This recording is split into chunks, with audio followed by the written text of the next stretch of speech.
one. Forgot that note. Okay, well, we got a lot to talk about. Hope you're ready.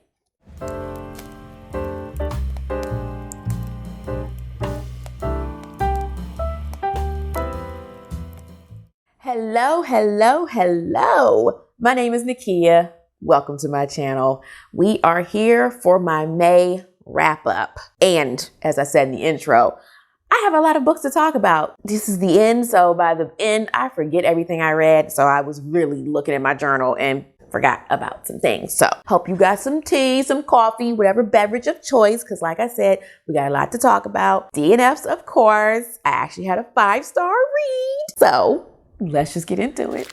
Okay, so we are going to go in order. DNFs first, of course. And it's just funny that one of my DNFs was one of my most anticipated books of 2022. I'm surprised, but I'm not surprised because I kind of took a chance with this one. I was like, I don't know, but I'm gonna try it anyway. And unfortunately, I was right. And I'm speaking of Portrait of a Thief by Grace D. Lee. Now, this one had me intrigued because it was a heist book. That's what I thought I was getting. Not quite. This one is about a college student named Will, and he has a little group of friends, little rat pack, whatever you want to call him, but he's propositioned to steal back these artifacts that are Chinese pieces of art, and they're going to get a hefty sum of money. I don't know. I was intrigued with the heist situation part of it. Stay right now. I DNF'd this on page 21. There was just nothing for me to grasp onto. The intro was just a lot of setup, giving us intro to all the characters, which I'm here for. I thought we were mainly going to be following Will, but there are multiple POVs, and we switched between other folks that are not interesting. And Will was not even that interesting. I'm sorry to say, not for me. I either need to latch onto the character or have the plot drive me, and neither one were getting me in this. And I was like, I'm not going to force myself through this. Like I said, I got to page 21. I don't remember what chapter that was.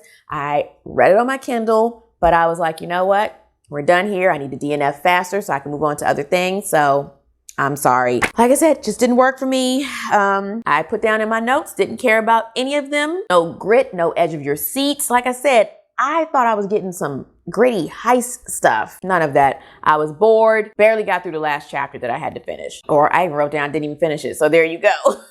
Moving on. Okay, put that down. Next up, this is the only physical copy I had this month. Everything else is on my Kindle. This one, I'm a little disappointed in, but I'm also not surprised because I don't generally like this subgenre of horror. And I'm talking about slasher books, and I'm speaking of Final Girls by Riley Sager. I mean, I guess this is considered a thriller, but to me, when you put slasher in it, I associate horror. And like I said, that is not my preferred subgenre. But because I'm getting ready for his new book that comes out in July, I said I was going to catch up on all my Riley Sager books that I haven't read, and I only had 2, Final Girls and Last Time I Lied. So I was like, we're going to do it. But it's funny. It was between the 2, and I was waiting to see which one would come quicker from my library. This one was available first, so Last Time I Lied will be read in June. I've already talked about it in my June TBR video. And after the way this went, I'm glad because DNF. I actually got to page 86, so I gave it a good go. This is about a young lady named Quincy who survives a horrible massacre at I believe she went to a camp. That's what I remember. She's the one survivor, the final girl, and she doesn't fully remember what happened. She's living a new life. She has a new boyfriend, and one day she finds out that another final girl who survived something else that wrote a book and tried to befriend her, she finds out she dies. And the news says that she committed suicide, which she thinks is strange because, like I said, this woman wrote a book. She's like a survivor. So she thinks something strange. And then another final girl that she knows of named Sam shows up at her house unexpectedly, and she's like, did you hear what happened? Well, what do you think happened? Let's talk. So then it becomes like this thing of what's up with Sam. This book, I was bored. I did not like the main character, Quincy, didn't like Sam. So why am I reading? I'm sorry. I understand there are unlikable characters in a story, but I'm supposed to like somebody, and especially because, see, I can't remember the damn child's name, especially because Quincy is the main one we're following, I think I should have liked her somewhat to care about her and want her to remember what happened. I didn't care. And it's funny that I said slashers are not my favorite subgenre of horror, but that was the most interesting part of this book, is when there were flashbacks to what had happened to her and her trying to recollect things, and it got a little bit dark and gritty. But then we'd come back to her reality and just, no. I even wrote down, prefer the flashbacks to the cabin to what was going on with her in the present day. I said, not sure if I like Quincy. She seems like an unreliable narrator. And I said, Sam's not likable either, like I just told you. Then this turned into just like a book where we were just dealing with a friendship between Quincy and Sam, like them chit-chatting and getting to know each other. And Sam was not trustworthy. She was doing shady things, and I didn't understand why Quincy kept her around. So I was just getting frustrated with her because I didn't understand her. I couldn't relate. I couldn't sympathize with her. Nothing. But like I said, overall, I was bored. I was like, where's the mystery of the story? I don't care about Sam. I don't care about Quincy. I don't care about this story. So, like I said, I got to page 86. Chapter, well, I don't even know because it starts with them back at the cottage. So I don't know what chapter that is, but it was after chapter 10. So there you go. I was like, I don't care anymore. And of course I went to Goodreads, checked to see what other people thought. And a lot of people had similar thoughts to me. So I was like, okay, I'm not alone. Doesn't matter. We're done here anyway. So sorry. DNF, I did want to push through so I could compare this, but I do have a comparison because I know this is my least favorite one so far because I couldn't even get through it. Let's move on. And now we interrupt this programming for something I forgot last month. Not what you think. There's no sponsor or nothing like that. I ain't there yet. But last month, I forgot to wrap up the book Served Cold, the HorrorTube anthology collection that I read. I finished it, I guess, in April, and I just completely forgot when I did my wrap up. And I did like a little quick insert thing. I wasn't happy with this. So I was like, you know what? I'll just talk about it in May. Now, I'm not going to lie. This one is difficult for me to talk about because I do know some of the writers who contributed to this book. But of course, I'm going to be honest, but nice. I had 5 favorite stories. I'll just name some of them quickly. The Rescue by Janine Pipe. Red Albums by Cam Wolf. That one was like tug at your heart, emotional type of horror story, but I really liked it. Magician in the Hat by Donnie Goodman, Cold Crossing by Jacob Payton, and Ensnared by Aphrodite Lee, which surprisingly was probably my favorite of the whole book. I was pleasantly surprised. It was like these 2 characters pitted against each other, and who do you trust? Who can you trust? And because it's horror, it had a nice little twist to it for me anyway. And then of course, I enjoyed stories by Cameron Chaney. I'm not even going to try to say the name of it. I'll put it here on the screen. Sweep in the Side Street by A.B. Frank, another BookTube buddy, and Fractals by D.L. Tillery. Now, a lot of these were fun. Like I said, this is perfect for winter time. I would definitely recommend it for winter time. But I just don't think anthology collections like this are for me when they're by a bunch of different authors because, as I said, I preferred some over others. And I did DNF quite a few. I would start reading them and like, this is not the kind of horror I like, or I'm not feeling the writing. And then there were plenty that just were fine, you know, not memorable for me. And like I said, then there were some that I did read and I just didn't care for them. Overall, I felt like this was just a bit too long. I don't know, maybe this could have been split into 2 separate winter horror anthology collections. At least for me, it was too long. I was just dragging through it. I was reading a little bit here and there, but like I said, I was just taking forever.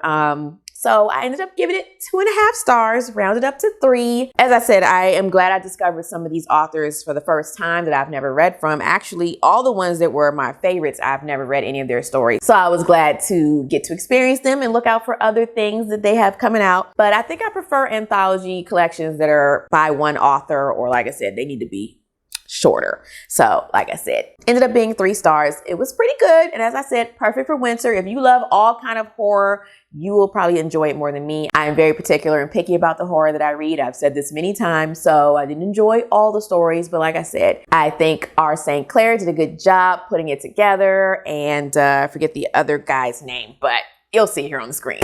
So anyway, let's move on back to what I read in May. Okay, next up we have a buddy read that I did with my buddy Kasha from Kasha's Book Cemetery. She will be doing her own wrap up, so if it comes out after mine, I will link it below. But if not, I will still just put a link to her channel so you can go check to see what she has to say about this book, because our opinions did differ on this book, I will say. Okay, so this is a middle grade horror book, which, you know, I do dabble in. And this one is about a young lady named Quinn who lives in this neighborhood where there are these old folks on the block that seem to have lived there forever, but yet they have not died, they have not aged past their elderly age, and no one knows what's the deal with them. They are very weird. They act strange. So Quinn and her neighbor Mike decide to investigate. Now there's another part to Quinn's story. Her dad passed away, but before he passed, they had a bond where they were both into trying to figure out what was going on with these old folks on the block. They called them the oldies. So once he passed, her mom just really wasn't here for all that talk about the old folks. She's like, leave them alone. You don't need to be talking about that stuff. So she decides to get together with Mike in secret and still try to figure out what's going on with these oldies. Meanwhile, we are dealing with her stuff at school with her friends. And they're a little like, what's going on with you and Mike? How come y'all talking all the time? How come he's always staring at you? And so a fake dating trope comes in so that she can have a reason to be talking to him all the time and hanging out with him all the time and stuff. And the friends will leave her alone. I did not sign up for that. That's not what I thought we were getting. I thought we were just getting a mystery, trying to figure out what's going on with these old folks. You can see on the cover, there's two people. Now I know that's Quinn and Mike. I did not know that at first. So anyway, what I did like about the story is what was going on with the oldies. They were mean and nasty, and they were very mysterious, and it was just weird stuff going on with them. And it did get pretty dark and gruesome. I love that part of it. What I wasn't here for is all the drama at the school with the kids. This is when it felt it was definitely more for middle grade. Of course, it's written for middle grade, but there are some that don't feel so young. This one felt young for me because it was just too much of her at school. I mean, I was skimming stuff because I was just like, I don't care. Your friend is mad at you because you hanging out with Mike too much. It was like them at the table talking about lunch and you want to trade food. I just don't care. I'm so far removed from that. So I just don't find it interesting to read about. And that was my major complaint with this. It was really bringing me down. If I was not skimming those parts, I probably would have DNF'd because I just was not here for that. But again, I did enjoy all the stuff that was going on with the oldies. And when we got to the 50% mark, it really picked up and some stuff started happening and a really dark part of the story was introduced. And I was like, okay, I like the direction you're going in. I liked everything. I felt like the ending was a little bit rushed, but I liked everything to do with the oldies, which is what I signed up for. So for that reason, I ended up giving it 3 stars. Like I said, it was fine. It was enjoyable. It was not one of my favorite middle grade horror books, but again, it was good. I think it was spooky, and I think this would definitely be good for middle grade audiences. As an adult, if you like all that school stuff and coming of age part of it, you would enjoy it. Like I said, for me, I wanted a little less of that, but overall, it was still pretty good. Okay, so you know me. When I DNF, I start combing through my Kindle, looking for some other things to read. And I always default to my Kindle Unlimited because why not? They're free right there. And if I DNF a little midway into the week, then I don't have time for another full book. So I'll pick up a novella. That's what happened with Final Girls. I got to, like I said, page 86. So I was like midway through the week and I was like, let's go looking for some novellas. So the first one I read was The Wickeds by Gail Forman. Now, this is part of the Far Away collection. That's an Amazon Originals business. This one is about 35 pages. I did read it in one sitting. And this one is a fairy tale retelling where we're dealing with the point of view of the wicked women of some of our fairy tale stories, such as Cinderella, Rapunzel, and Snow White. So we are getting the other side of the story from these ladies, and they're telling us, like, we're not as wicked as you think we are. But they're sick of people talking mess about them and calling them wicked and whatnot. So they decide they want some revenge. So I will say I was pleasantly surprised by this one because I've never read a fairy tale retelling before, but I was really into their take on things. What I know from Rapunzel comes from the movie Tangled. Yes, that is what I said. And of course, everyone knows the story of Cinderella and Snow White. So I pretty much knew their stories, but getting these backstories, these versions, ooh, honey. Very spicy. And I will say trigger warnings because I didn't check. I just thought like, it's a fairy tale retelling. What could be in there? There was some dark stuff. So you may want to look for trigger warnings if that's something you care about. Nothing got too graphic, but I was like, oh, we're going there. Oh, okay. Also, they went into the town and, they were going on this trek. This, mission they had. Like I said, they were going for revenge. And they come across some other fairy tale creatures, which were cool to see, and how they brought them into the story, how she brought it more current and told a little bit of backstory about some of these folks too, like such as the fairy godmother. We found out what her dealings are and whatnot. I just really enjoyed being in this world, being in this fairy tale land. But like I said, it was like brought to a modern day type of thing because they had like a gossip rag that they were reading about themselves where everybody's talking mess about them. And like I said, it had that kind of thing going on. But the ending is where it kind of fell flat for me, unfortunately. Like I said, we were promised some darkness, some revenge, and things took a turn that I was not here for. That's all I'm going to say because this is a novella and it's short, so I don't want to ruin anything, but I did still enjoy it overall. I ended up giving it 3 stars because like I said, it was enjoyable, it was good, but the ending is what messed it up for me. So I had to take it down a couple notches, so there you have it. I do suggest you check it out though. Like I said, I enjoyed it, so hey, what do I know? Next up, I picked up another middle grade horror, and this one I've read 2 other books from. This is the Monster Street series, and I picked up for this month Carnival. These are by J.H. Reynolds. Now, the first book was The Boy Who Cried Werewolf, which I really enjoyed. I think I gave it 4 stars. The second one was The Halloweeners. I didn't enjoy as much. Don't remember what rating I gave it, but this one is, you want to talk about perfect for Halloween. This one is just all the fall and Halloween vibes. Now, I don't know why it's spring, but I live in California. It is no damn difference here, so I can't tell. And for some reason, I'm just ready for fall. So I'm already in the fall, cozy up, spooky mood. I mean, look at the mug, everything. I have on my Wolfman shirt. So like I said, I'm just in the fall spooky mood already. So anyway, like I said, this is perfect for that. This one gave me what I did not get in the Stitchers. This was dark. It was creepy. The chapters are short, so they go by quick. And you always leave off on a cliffhanger, so you just can't wait to get to the next chapter. But let me give you a little bit of what it's about. We are following 2 brothers, Kip and Ren. Ren is more so our main character. They go visit their Aunt Winnie at this nursing home that she works at. I believe she lives there too. She's on site. She's running things. So they go visit her and they find an invitation to the fall carnival that rolls into town. But for some reason, this carnival only rolls into town every 77 years. That ain't to be trusted.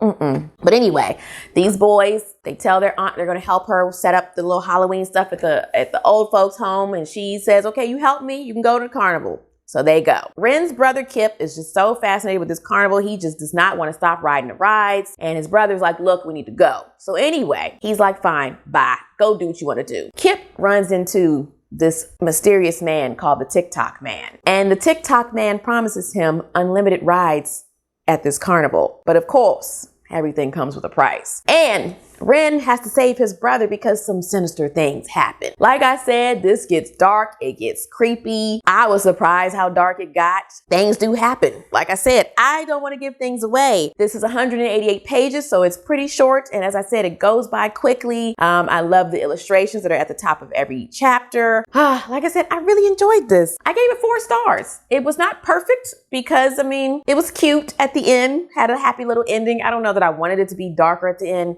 I don't know. But anyway, I really enjoyed it. It wasn't like 5 stars because 5 stars, I have to start from the beginning. 5 stars feels like 5 stars. I didn't get that with this, but I really did enjoy it. And like I said, I highly recommend it for fall spooky season.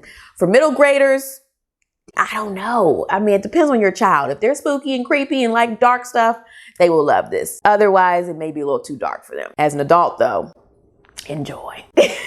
Okay.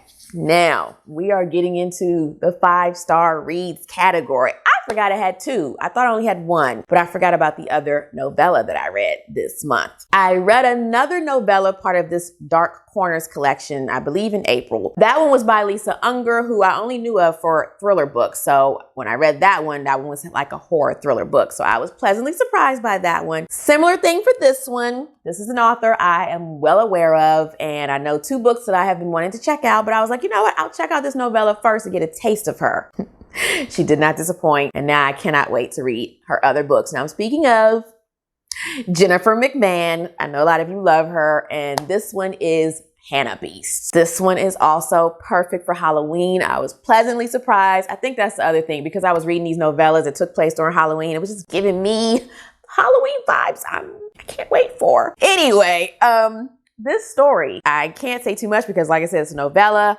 48 pages. We have two timelines. In 2016, we have a woman named Amanda, and she's with her daughter. It is Halloween night, as I said. Her daughter wants to go out trick-or-treating, and she wants to dress up as Hannah Beast. So what we do know is that Hannah Beast is something that people dress up as, and it's some kind of legend. It's supposed to be spooky and creepy, but we don't know much else. Meanwhile, we get flashbacks to 1982, where Amanda is recollecting a time when she was a kid and they had a friend and they played a horrible prank on her. So for some reason, I love a mystery of a prank. I experienced the same thing with Petrified Women. When there is a mystery of a prank gone wrong and you have to wait to find out what happened, I don't know, it just keeps me hooked because I cannot wait. I want to know what this prank is. How bad did it get? What happened? This had a similar type of mystery, and you will find out the connection with Amanda and this, like I said, past story and all of that and why it's called Hannah Beast. As I said, I enjoyed every minute of it. When it got to the end,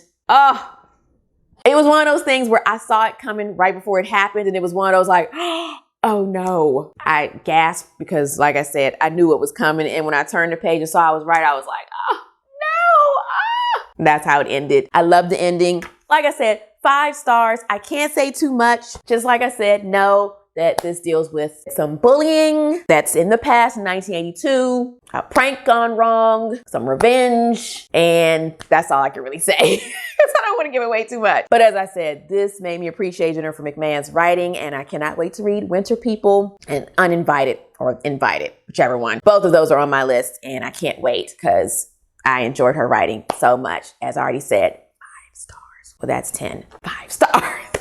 All right, this last one, I am so pleasantly surprised by. I mean, I'm not fully surprised, but I am. I'm speaking of The Maid by Nita Prose. This was one of my most anticipated books of 2022. I didn't get to include it in my list that I made in January of this year because it had already come out, I think, by the time I made my list. But trust me, I was waiting. Now, when I started hearing this book described as a cozy mystery, I was like, uh-oh. Cozy mysteries are not my favorite. Some people said Finley Donovan is a cozy mystery. I don't consider it that, but I guess. But luckily with this one, like I said, I was wrong. I was pleasantly surprised. But let me just tell you what it's about. We are following this woman named Molly, who is a maid. She works at what I believe is the Regency Grand Hotel. We never find out where it's located. I just picture it in New York or England or someplace, you know, on this nice fancy street, you know, Beverly Hills, something like that. Wherever you want to put it, where it's nice and fancy, Manhattan, whatever. So anyway, one day while Molly is working, she goes into the hotel room of one of their regular clients, customers, Mr. and Mrs. Black, and she finds Mr. Black dead. And because she's the one who discovers him, and there's no one else around, she becomes a person of interest. I won't say a suspect. And of course, some things unravel, and Molly does get entangled in this mess, and she has to clear her name. And I don't necessarily say it's a murder mystery.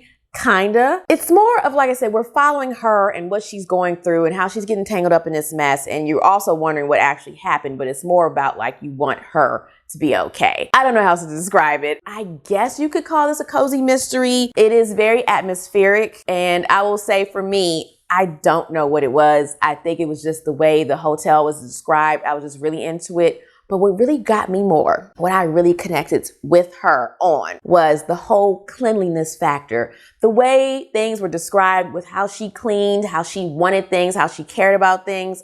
I can so relate. When I was a kid, I would have things situated. I still have to have things in like neat rows. I can tell when something's been messed with because I situate things a certain way, like my handle needs to be facing a certain way. So I could just feel her. And things she would say that got on her nerves with germs and dirt and filth, I just would chuckle. I could relate. The way I can sum this up, the way I felt about her, it was actually a line in the book. And someone said, "I like you, Molly the maid. You're a bit weird, but I like you." And I was like, that's exactly how I feel about her. She is weird, but I like her. She just reminded me of Sheldon from The Big Bang Theory. If you know, you know. I think the way she was written, she's supposed to be autistic. I'm not sure. Don't quote me on that. She's never written in a way that you're supposed to feel sorry for her. She is very smart. She is very good at what she does. And in the end, we actually find out she's way smarter than we thought. And not in a way, like I said, that you think she's not smart. It's just that, like I said, because we know there's certain things she doesn't understand, we found out in the end, she understood a lot more than people gave her credit for. And that comes along throughout the book the whole way. But there are times where you're like, Molly, no, Molly, arg. And then she finds out some things later on. I just love this book. It is 5 stars for me because of the experience. I don't care what was wrong with this book. I loved every minute of it. Like I said, I love the atmosphere of the hotel. I loved being with Molly. This is where I said I need character or plot, and I got character with this. I just love the way she was written. I loved being with her. I cared about her. When she hurt, I hurt. When someone messed with her, I wanted to bust them up. Like I said, I just fell in love with this character. I don't know that it would ever be turned into anything, a movie, but if it does, I will really be very protective of who plays her. The way I feel about Molly is the way I feel about a secondary character in Project Hail Mary. Those of you who have read it, you know, I just really enjoyed her. But back to the story. There were twists and turns, but I will say I predicted pretty much everything. I don't know if that's a good thing or a bad thing. I have not watched anyone else talk about this book because I'm doing this thing now where when someone goes to talk about a book that I plan to read, I try to skip over that part of the video because I don't want anything affecting my reading experience. So I don't know if other people were able to guess, but I guessed everything except for the very, very end. She did get me. So I am happy there was a final twist. But that actually added to my experience because I couldn't wait to find out if I was right. And when I was right, I was like, yes, I knew it. I wrote down my prediction. I can't show you because that will give away some things, but I did. And we have a cast of characters. It's not just Molly. Like I said, we have Mr. Black's widow who's left behind, Giselle, and she ends up befriending Molly. So we find out some things with that. And let me say this too. This book gets dark. I mean, gritty street, grimy dark. I was surprised. Like we getting into drugs and things. And yeah, I'm not going to say much else. We already know there's a murder, but I was surprised. Like thuggery. I was pleasantly surprised. So that's why I said, I don't know if this counts as a cozy mystery. I don't read many cozy mysteries, but I don't know if they're dealing with drugs and thugs and that kind of thing. But I don't know. This is what I wanted in Portrait of a Thief. I got it in The Maid, which I was not expecting.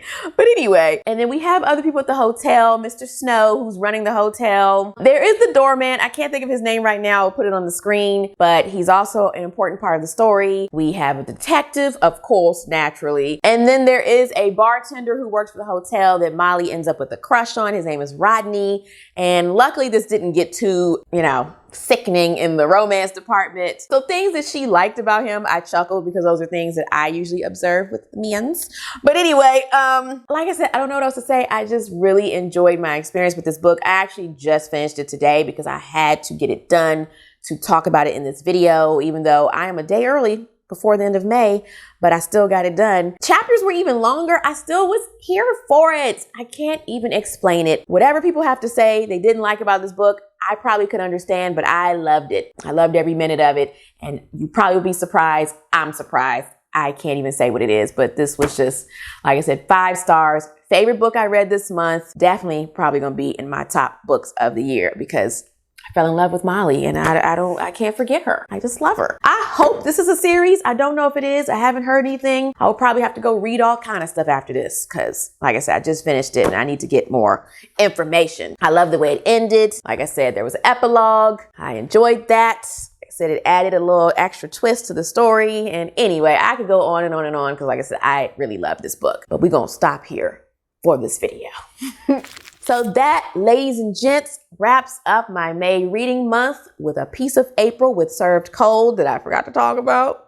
Moving on. So this was good and long. I hope you enjoyed. You got all that you needed. You had a snack if you wanted a snack. And of course, let me know in the comments what you thought about these books. If you've read any of them, if your opinions differ, I'm sure they do in some ways. And I have a subscriber who did not enjoy The Maid. So I bet you're surprised that I did because I know I am. Let me know all your thoughts in the comments. I love to talk to you. You know I do. I respond to each and every one of you. And if you don't have a comment, leave me some fall leaves or a jack-o'-lantern, something fall-like, because as I said, I'm already in the fall mood and I read quite a couple of Halloween-themed books this month and I got my fall-colored mug and whatnot. You already know. And as always, ways you can support my channel are always linked below. And I will also link the Kindle Unlimited books that I read this month so you can find them for yourself. And I think that is enough for this video. I'm tired of talking. So until next time, snuggle up in your hideaway with a good book like The Maid. Unplug as much as possible, especially from the news. Be kind to all kind. and I will see you in the next video. Bye.